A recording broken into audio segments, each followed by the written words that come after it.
আসসালামু আলাইকুম ওয়া রাহমাতুল্লাহ। দেশের প্রধান প্রধান জাতীয় দৈনিক পত্রিকার শিরোনামে স্থান করে নেওয়া আন্তর্জাতিক খবরগুলোর মধ্যে যা যা থাকছে।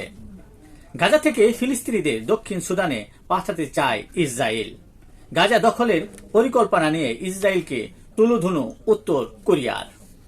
গাজায় সহায়তা নিতে গিয়ে নিহত ৩১, ২৪ ঘন্টায় মোট নিহত ১২৩ জন ফিলিস্তিনি। ইউক্রেন যুদ্ধে রাশিয়াকে সমর্থন ও সহযোগিতা করায় কিম জং উনকে ধন্যবাদ জানালেন রাশিয়ার প্রেসিডেন্ট ভ্লাদিমির পুতিন। দক্ষিণ কোরিয়ার সাবেক প্রেসিডেন্টের পর তার স্ত্রী গ্রেফতার।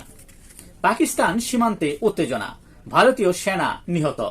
ভারতের সরকারি সূত্রের দাবি, পাকিস্তান সেনাবাহিনীর সহায়তায় সন্ত্রাসীরা সীমান্ত পেরিয়ে অনুপ্রবেশের চেষ্টা চালানোর সময় গোলাগুলির ঘটনা ঘটে। এই ছিল দেশের প্রধান প্রধান দৈনিক পত্রিকার শিরোনামে স্থান করে নেওয়া গুরুত্বপূর্ণ খবরগুলো জানিয়ে এতক্ষণ আপনাদের মাঝে উপস্থিত ছিলাম। আশা করি আপনাদের ভালোই লেগেছে। আজকের মতো এখানে আবারও দেখা হবে আগামীকাল ঠিক একইভাবে। সে পর্যন্ত অবশ্যই ভালো থাকবেন, সুস্থ থাকবেন। আসসালামু আলাইকুম ওয়া রাহমাতুল্লাহ।